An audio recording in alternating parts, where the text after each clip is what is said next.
Better. So it's going to dump rain this afternoon. It's already been sprinkling a bit, but not enough to put my shit on.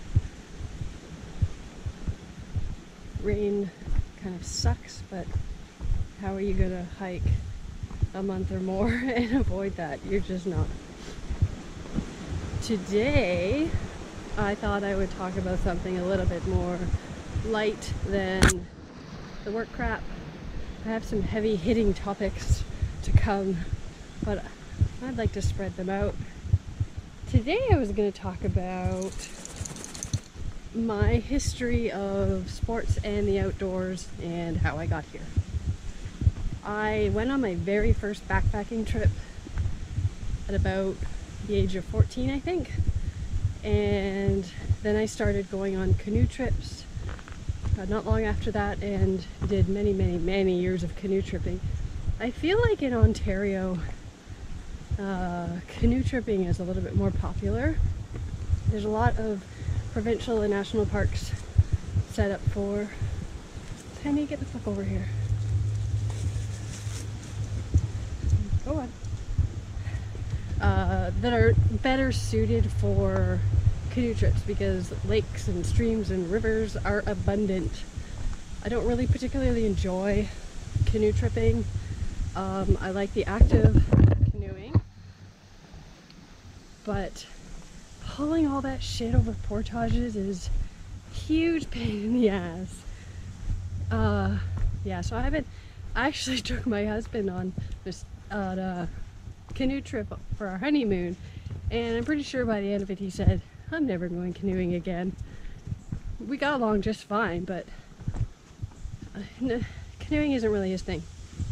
So, yes, I've been backpacking for a lot of years. If I started when I was 14, and I'm old as dirt now, I don't know, 30 years. There'd been bursts in there where I didn't do anything, or when I was living in Taiwan or other shit. Now that I'm a sweaty like, I wonder what I look like. I don't think I've seen myself since yesterday. What do I look like? Shit? Probably. Okay, so it's not just the camping background.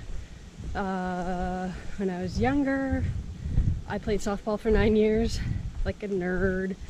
I was really big into inlining in my childhood and kind of into my teens. And then I got a new pair of skates like many years after that, and then I sold those because I didn't really have anybody to use them with. And then recently Ryan got me back into it. So Ryan has been kind of injured. I'm injured again. That's another video for me. Probably talk about that tomorrow. So I started inlining like crazy because I am also a runner. Distance runner, mostly. I've run only one marathon, but multiple 30K races, lots of half marathons, and just years and years of running. But with my shoulder problems, it took me out of running twice for both shoulders. So I started inlining because it's the one thing I could do that didn't hurt. So a lot of inlining and a lot of, or not so much camping, but lots in my background. I totally forgot that I was a cyclist too. I did not professional cycling. I did a lot of racing. I was shitty at racing, but I just loved to ride my bike, and I rode my bike for years. I defined myself as a cyclist to the point where I even got like chains and cogs tattooed on my arm. Cycling was life. And I don't really know why it stopped. I'm not really sure. I think it was just work. That's when I started my own business and working all the time, and cycling was a big chunk of time. I kind of switched over to running at that point because you get more bang for your buck with a run, and you don't need as much stuff. You don't need to get prepared as much. Yeah. And I used to camp all season long. I used to camp at minus 20 degrees Celsius. I don't recommend it, but there was a number of years where I was planning a trip at least once a month. 12 months of the year I was out, usually backpacking, because that's kind of more of a winter thing to do. We did backpacking with sleds where you carry your stuff on a sled and all kinds. I don't love winter camping. I actually fucking hate it now. My old age, I struggle to stay warm. I don't think I ever stayed warm even when I did camp in the winter. It was more just an effort to survive. I don't do that anymore. So the natural tendency to hike the Bruce Trail was very strong in this one.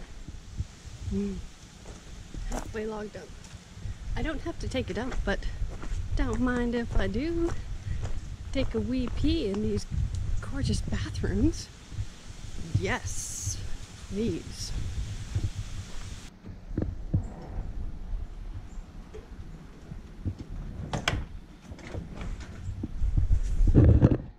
What do you think that is, so they know which one downstairs is the fullest? That's my guess. I knew that the Bruce Peninsula was insanely rocky, but I grossly underestimated how rocky. It's been like this all day. Today has been trying so far. Those rocks were murderous. It didn't help that it had rained a little bit, so basically they're all slick. Today was a pretty bad day. I'm already starting to question if I should be doing this. Not necessarily me, but Penny is not doing so good. She didn't really want to eat this morning, and then we hiked for a bit and I gave her a little bit of food, and she only ate about half of her meal, and she won't touch food unless it's treats. She has no problem eating treats, but I didn't exactly pack meals worth of treats for her. So I don't know, she's eating or not eating. She's drinking just fine, but I'm wondering if I put too much on her back. I don't have any idea why she's not eating. She's usually like a ravenous dog. She will do anything for food. So this is a bit unusual. It probably means that she's not adjusting very well, adjusting to the kibble, adjusting to the strenuous exercise that I am forcing her to do. And we had lots of training time. We went on many multi-hour long walks, oftentimes with her pack on, with some weight, not quite this much weight, but she's not new to this or walking all day. The terrain was fucking messed up. That shit killed me. I'm not camping where I wanted to camp tonight, which means that tomorrow's night camp spot, which is an actual overnight rest spot, I don't know if I'm gonna make it. It's 31 kilometers from here, but Honestly, I just didn't want to go anymore today. I'm pretty fucked up. And I'm still not eating, no surprise there, still don't really have an appetite. Just waiting for my coffee to cool down right now. Didn't really sleep last night. Just wasn't a very good day. The only bonus is that we never did get that crazy thunderstorm it was calling for. I'm not saying it's not going to come overnight, but it hasn't come yet. Anyway, we need some serious chill time right now. I don't know what to do about Penny. I'm kind of worried about her. I don't want to have to call somebody to come all the way up here and pick her up because, you know, she didn't ask to do this. I don't know what's going on. I don't know why she's not eating, and it could be dangerous. So, we'll see. Maybe she'll eat in the morning. Maybe I'll eat in the morning. What am I talking about?